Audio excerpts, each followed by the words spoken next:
ബസേലിയോസ് ബാവായുടെ പെരുന്നാളിൻ്റെ എല്ലാ ആശംസകളും ആമുഖമായി നിങ്ങൾക്ക് നേരുകയാണ്.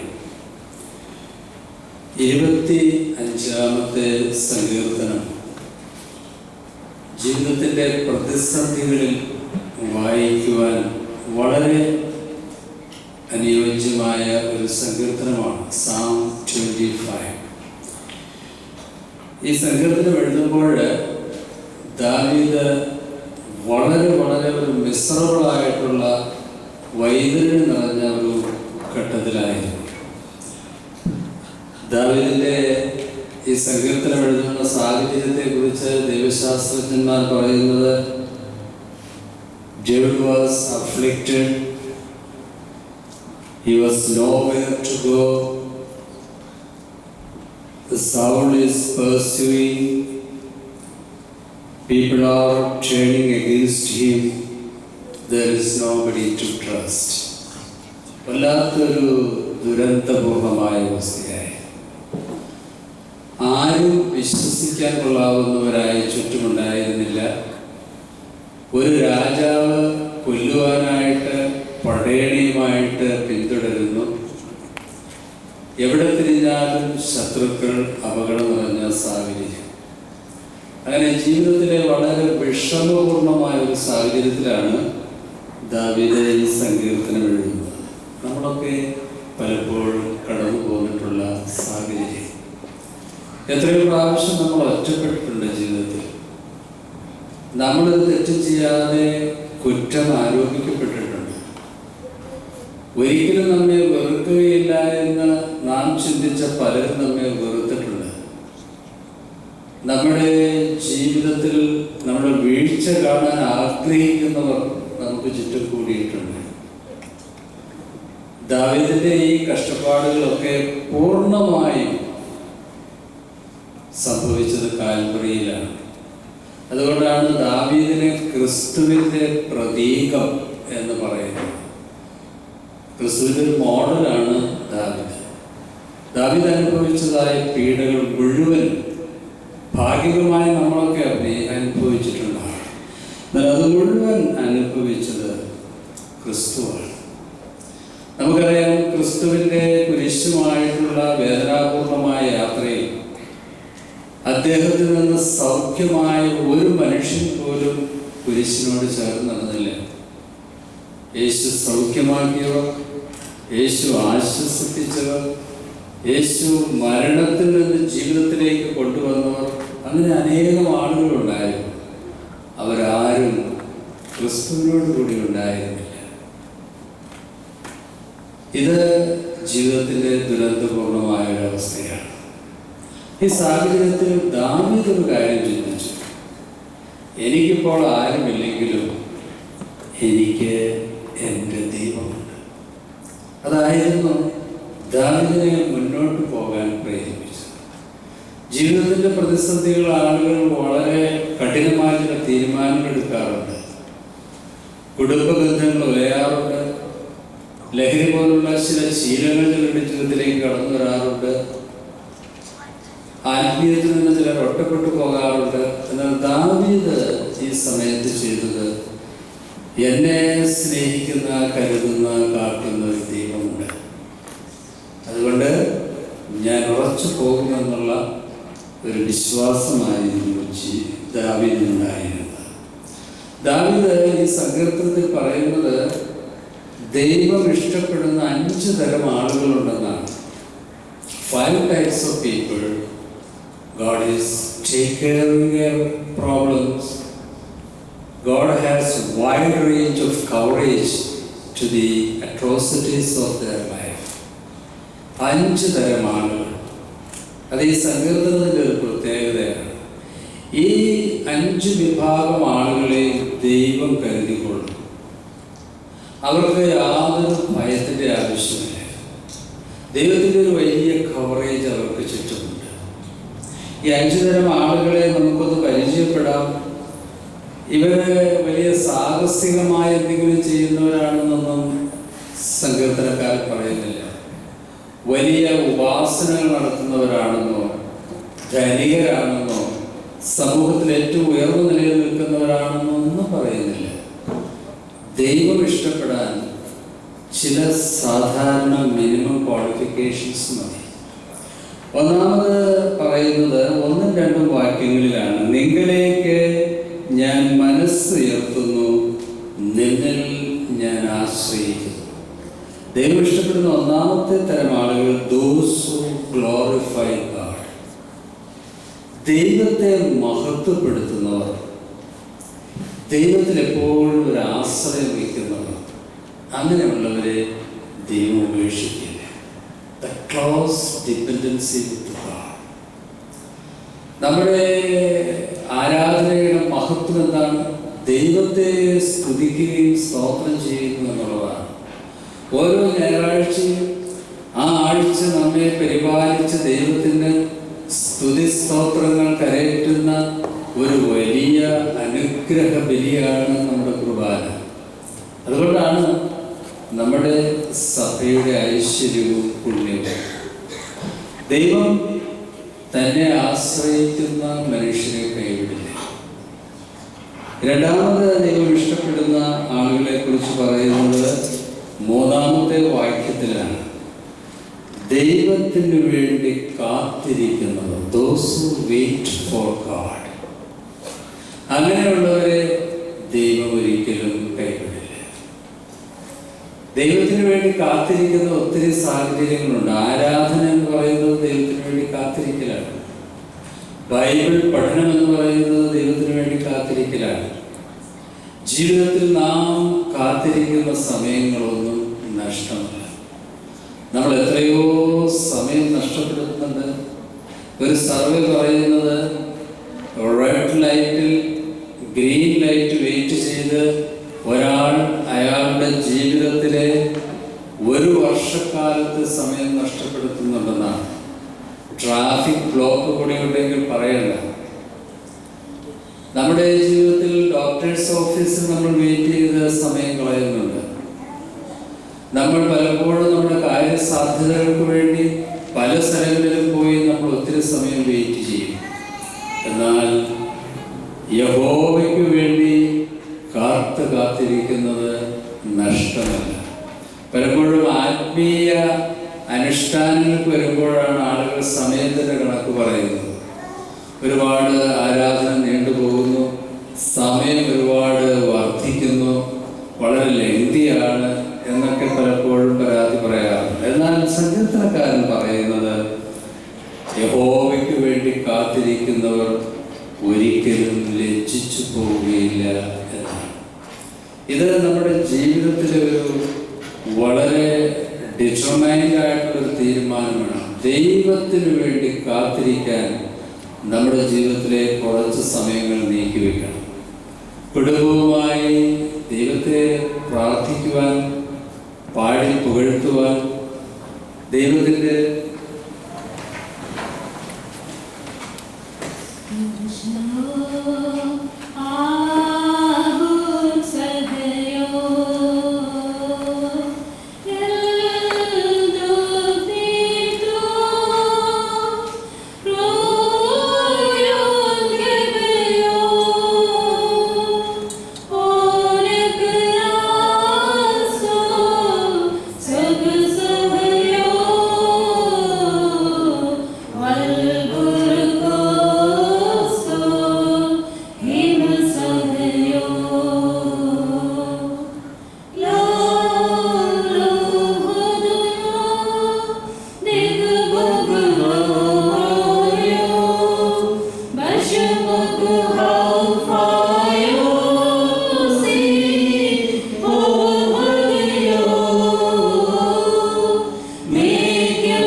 ദൈവനാമത്തിന് മഹത്വമുണ്ടാകട്ടെ.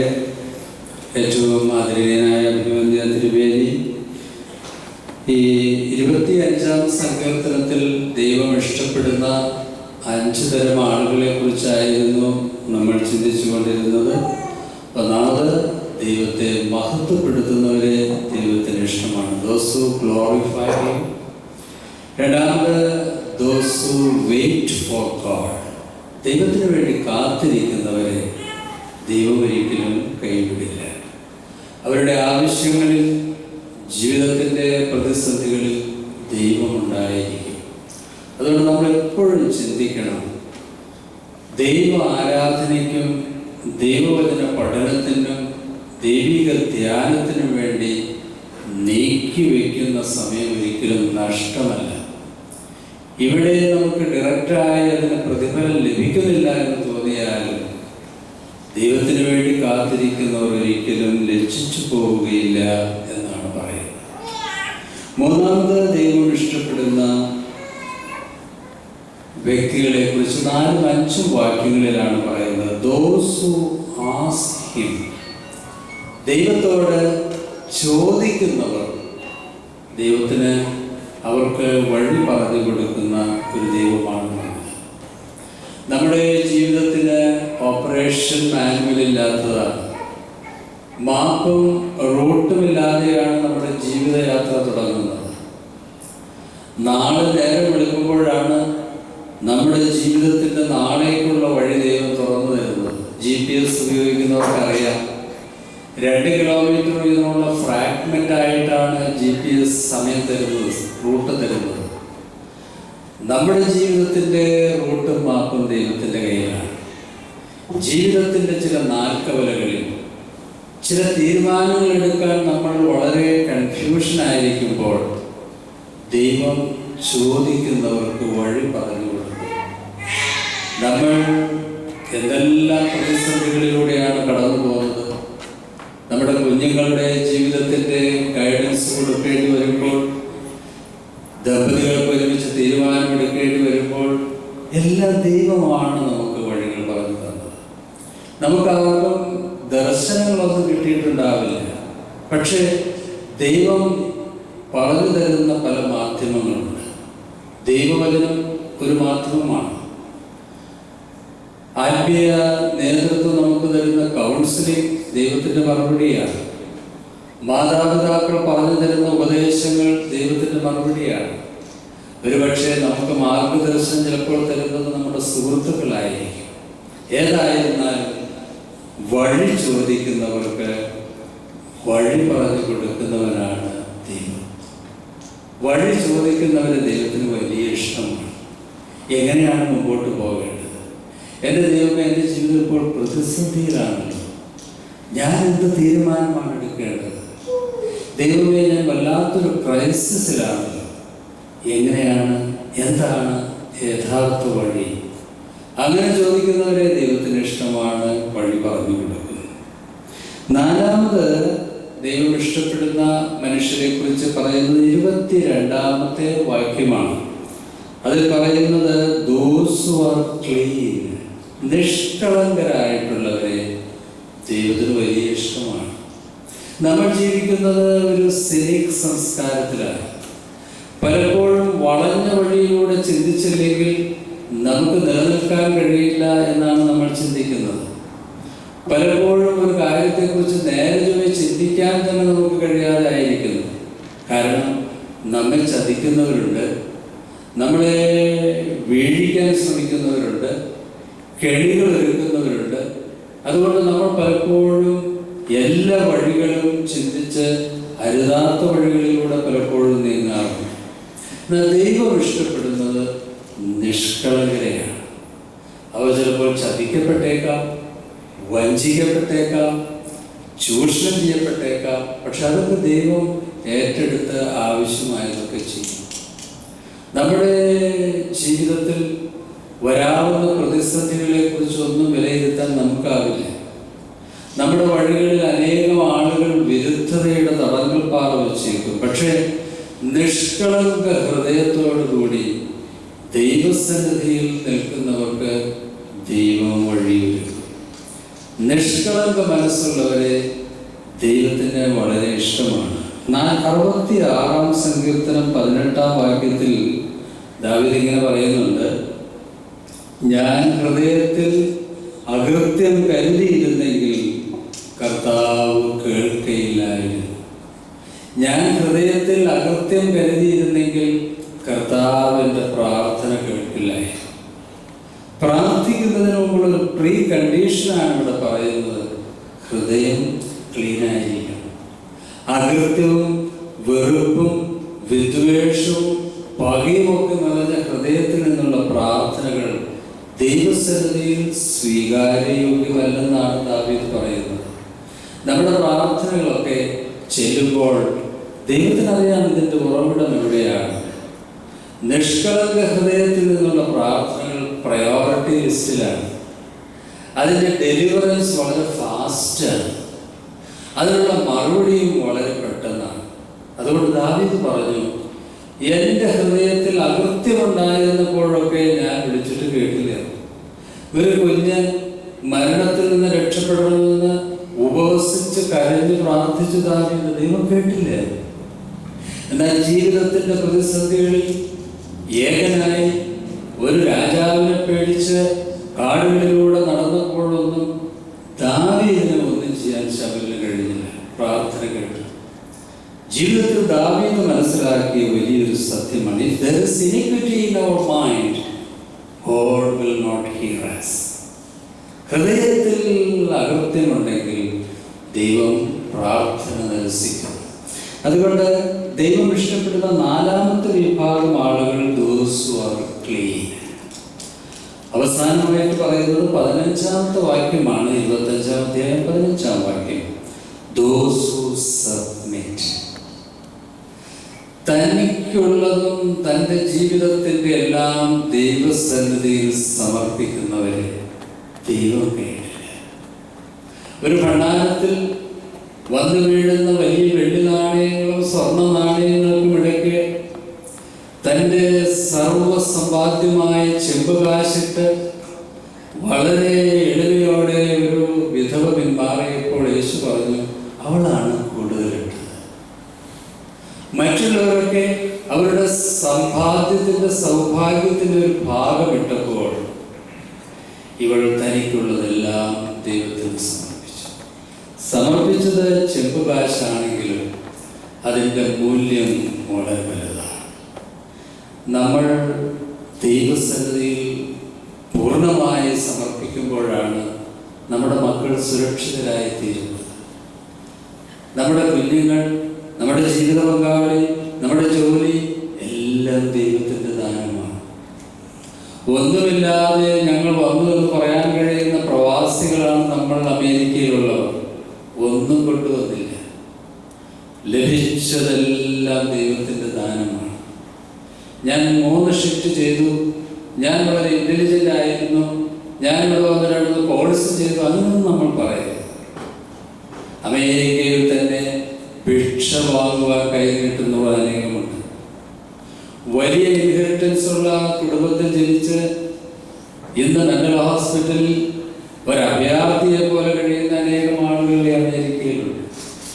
അതുകൊണ്ട് നമ്മൾ ചിന്തിക്കരുത് ഈ സൂപ്പർ കൾച്ചറാണ് നമ്മളെ ധന്യരാക്കിയത്, എൻ്റെ കഴിവാണ് ധന്യരാക്കിയത്, അങ്ങനെ നമ്മൾ ചിന്തിക്കരുത്.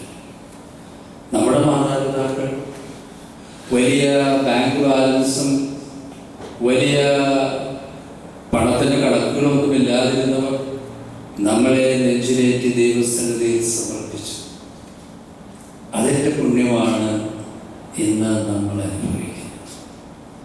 ആരൊക്കെ ദൈവസന്നിധിയിൽ പൂർണ്ണമായി സമർപ്പിക്കുന്നുണ്ടോ അവരെ ചെയ്യുന്ന ഒരു ദൈവമാണ് നമ്മുടെ ദൈവം. Those who surrender, those who submit, and God will take care of them. അതുകൊണ്ട് നമ്മുടെ ആകാംക്ഷകൾ, നമ്മുടെ ഭയം, നമ്മുടെ കുഞ്ഞുങ്ങളെ കുറിച്ചുള്ള വോറീസ് എല്ലാം ദൈവത്തിൻ്റെ കൃപാതിർക്കുക. ദൈവത്തിന് അതിനൊരു പരിഹാരമുണ്ട്. നമ്മൾ എന്തിനാണ് രാത്രിയിൽ ഉറങ്ങാതെ കിടക്കയിൽ കിടന്ന് ഇങ്ങനെ ടെൻഷൻ അടിക്കുന്നത്? നമ്മൾ എന്തിനാണ് ഭാവിയെക്കുറിച്ച് ആലോചിച്ച് വല്ലാതെ വറി ചെയ്യുന്നത്? നമുക്കൊരു ദൈവമില്ലേ? സമർപ്പിച്ചാൽ സമർപ്പിക്കുന്നവരെ കാര്യമായി വഴി നടത്തുന്ന ഒരു ദൈവം നമുക്കുണ്ട്. അതുകൊണ്ട് ഈ ദൈവത്തിൻ്റെ സന്നിധിയിൽ എല്ലാം സമർപ്പിക്കുന്നവർക്ക് ദൈവം ചെയ്യുകയും 25-ാമത്തെ സങ്കീർത്തനം 5 തരം ആളുകളെ പരിചയപ്പെടുത്തും. ദൈവം ഇഷ്ടപ്പെടുന്ന 5 തരം ആളുകൾ. Those who glorify Him, those who wait for God, those who ask God, those who are clean, those who submit their worries and tensions, concern to the Lord. നമുക്ക് പ്രാർത്ഥിക്കാം. സ്തുതി സ്തുതി എൻ മനമേ, സ്തുതികളിലെന്നതനേ, നാഥൻ നാൾതോറും ചെയ്ത നന്മകളെ ഓർത്ത് പാടുക നീ എന്നും മനമേ, പാടുക നീ എന്നും മനമേ. ഭാഗമോ ഞങ്ങളെ അളവില്ലാതെ സ്നേഹിക്കുന്ന മഹത്വത്തിൻ്റെ പ്രത്യാശയായ യേശുവേ, വാർദ്ധക്യത്തിൻ്റെ അരിഷ്ടതകളെ മറന്ന് മലകരയിലെ ദൈവമക്കളെ യഥാസ്ഥാനപ്പെടുത്തുവാൻ ക്രമീകൃതമായ ഒരു ആത്മീയ സംവിധാനം ഒരുക്കുവാൻ മരണം തൊട്ടുമുമ്പിലായിരുന്നിട്ട് പോലും ദൈവത്തിലുള്ള പ്രത്യാശയോടെ വളരെ വേദനാപൂർണമായ സാഹസികമായ യാത്രയിലൂടെ മലങ്കരയിൽ എത്തിച്ചേർന്ന ഞങ്ങളുടെ ധന്യ മാതൃകയും ശ്രേഷ്ഠ പിതാവുമായ മോർ ബസേലിയോസ് ബാവായുടെ അനുഗ്രഹീതമായ ഓർമ്മ പെരുന്നാളിൽ ഞങ്ങൾക്കിങ്ങനെ ഒന്നിച്ചിരിക്കുവാൻ, ഞങ്ങൾക്ക് ഞങ്ങളുടെ ദുഃഖങ്ങളും പ്രയാസങ്ങളും പറയുവാൻ ഒരുക്കി തന്ന ഈ വലിയ സമയത്തിനായി ഞങ്ങൾ അങ്ങയെ സ്തുതിക്കും. ദൈവം ഇഷ്ടപ്പെടുന്ന നല്ല മനുഷ്യരുടെ 5 ഗുണങ്ങളെക്കുറിച്ച് 25-ാം സങ്കീർത്തനം പറയുമ്പോൾ 5 ഗുണങ്ങളും വിളങ്ങിയിരുന്ന ധന്യ പിതാവായിരുന്നു മോർ ബസേലിയോസ്. ദൈവത്തെ മഹത്വപ്പെടുത്തുവാനാണ് തൻ്റെ ജീവിതമെന്ന് ഉറച്ച വിശ്വാസമുണ്ടായിരുന്നത് കൊണ്ട് തന്നെ കൊണ്ട് ആവശ്യമുള്ള മലങ്കരയിലേക്ക് പോകണമെന്ന് അദ്ദേഹം തീരുമാനിച്ചു.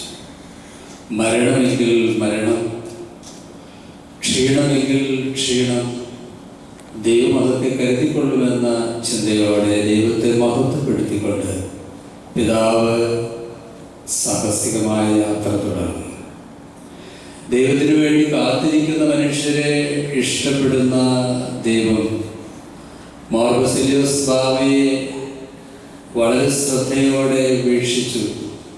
കാട്ടിലും ക്ലേശപൂർണമായ യാത്രയിലും പ്രതികൂല കാലാവസ്ഥയിലും ദൈവത്തിനോട് കാത്തിരുന്ന് പ്രാർത്ഥിച്ച് ലക്ഷ്യത്തിലെത്തുവാനായി തന്നെ സമർപ്പിച്ചു മോർ ബസേലിയോസ്. വഴിയേതെന്നറിയാതെ, ഭാഷ അറിയാതെ, സംസ്കാരം മനസ്സിലാകാതെ അനേകം ശത്രുക്കളാൽ കൂടെയുള്ളവർ പീഡിപ്പിക്കപ്പെടുകയും ഒക്കെ ചെയ്തപ്പോൾ ദൈവത്തോട് മോർ ബസേലിയോസ് ബാവ ചോദിച്ചു, ദൈവമേ, വഴി ഏതാണ്? ഇടയനില്ലാത്ത ആടുകളെ പോലെ അലഞ്ഞുപോയ എൻ്റെ മക്കളുടെ അടുത്തേക്ക് പോകുവാനുള്ള വഴി ഏതാണ്? ദൈവം ബാവയ്ക്ക് വഴിയായി തീർന്നു. വഴികളില്ലാത്ത വഴികളിലൂടെ, കാടുകളിലൂടെ ബാവ ലക്ഷ്യസ്ഥാനത്ത് എത്തിച്ചേർന്നു. ആരും പറഞ്ഞു കൊടുക്കുവാൻ ബാവയ്ക്കുണ്ടായിരുന്നില്ല, മുമ്പിൽ നടക്കുവാൻ ആരും ഉണ്ടായിരുന്നില്ല. എന്നാൽ സ്വർഗത്തിൽ നിന്ന് കാവൽ മാലാഖമാർ വൃദ്ധനും ക്ഷീണിതനുമായ ബാവയെ കൈപിടിച്ച് കോതമംഗലം പോയി എത്തിച്ചു. ദൈവത്തിനു വേണ്ടി കാത്തിരുന്ന ബാവ, ദൈവത്തോട് വഴി ചോദിച്ച ബാവ, തൻ്റെ ജീവിതം മുഴുവൻ വിശുദ്ധമായ ഒരു സമർപ്പിത ജീവിതത്തോടെ ദൈവത്തിനു വേണ്ടി സമർപ്പിച്ച ബാവ 25-ാം സങ്കീർത്തനത്തിലെ 5 ഗുണങ്ങളും ഒത്തുചേർന്ന അനുഗ്രഹീത ക്രിസ്തീയ മോഡലാണ്. ഈ സുദിനത്തിൽ ഞങ്ങൾ ബാവയെ സ്മരിക്കുന്നു. ബാവയുടെ നിശ്ചയദാർഢ്യം ക്രിസ്തീയ ജീവിതത്തിലെ അനുഗ്രഹീതമായ ചുവടുവയ്പ്പിനുള്ള ഉത്കർഷം, പ്രതികൂല സാഹചര്യങ്ങളിൽ പിന്മാറാതെ ദൈവത്തിനു വേണ്ടി ഉറച്ചു നിൽക്കുവാൻ, ചുവടുകൾ വയ്ക്കുവാനുള്ള ബാവയുടെ നിശ്ചയദാർഢ്യം ഞങ്ങളുടെ ആത്മീയ ജീവിതത്തിലും പകർത്തപ്പെടാൻ സഹായിക്കണമേ. നിന്റെ ഇടവകയിലെ മക്കൾ അവരുടെ പലവിധമായ വേദനകളും നൊമ്പരങ്ങളും പ്രയാസങ്ങളുമൊക്കെ യേശു ക്രിസ്തുവിൻ്റെ സന്നിധിയിൽ വെച്ച് ബാവയുടെ മധ്യസ്ഥതയ്ക്കായി പ്രാർത്ഥിക്കുന്നു. ഈ മക്കൾക്ക് അവരുടെ ആവശ്യങ്ങൾക്ക് നിവൃത്തി ചെയ്തു കൊടുക്കുവാൻ ബാവയെ ഇവർക്ക് വേണ്ടി പ്രാർത്ഥിക്കണമേ. ഈ ഇടവകയിൽ നിന്ന് ചൈതന്യം നിറഞ്ഞ മക്കളെ ദൈവമേ ഉണ്ടാകണമേ. ശുദ്ധിമതിയായ അമ്മയുടെയും മോർ ബസേലിയോസ് ബാവായുടെയും ശ്രേയസ്കരമായ മധ്യസ്ഥ പ്രാർത്ഥനയാൽ ഞങ്ങളുടെ ഓരോ കുടുംബങ്ങളെയും അനുഗ്രഹിക്കണമേ. ഞങ്ങളുടെ കുടുംബത്തിലെ പ്രതിസന്ധികളെയും സാത്താന്യ ശക്തികളെയും അവിടുന്ന് പായിച്ചു പറയണമേ. മരണം വരെ തൻ്റെ നാഥൻ്റെ ശുശ്രൂഷയ്ക്കായി ജീവിതം സമർപ്പിച്ച മോർ ബസേലിയോസ് ബാവ എളിയവരും ആത്മീയ ജീവിതത്തിൽ പലപ്പോഴും ഇടറിപ്പോകുന്നവരും പിന്മാറ്റക്കാരുമൊക്കെയായ ഞങ്ങൾക്ക് വേണ്ടി അവിടുന്ന് പ്രാർത്ഥിക്കണമേ എന്ന് ഈ ധന്യമായ ദിവസത്തിൽ അപേക്ഷിക്കുന്നു. യേശുക്രിസ്തുവിൻ്റെ നാമത്തിൽ പ്രാർത്ഥിക്കുന്നു. ആമേൻ.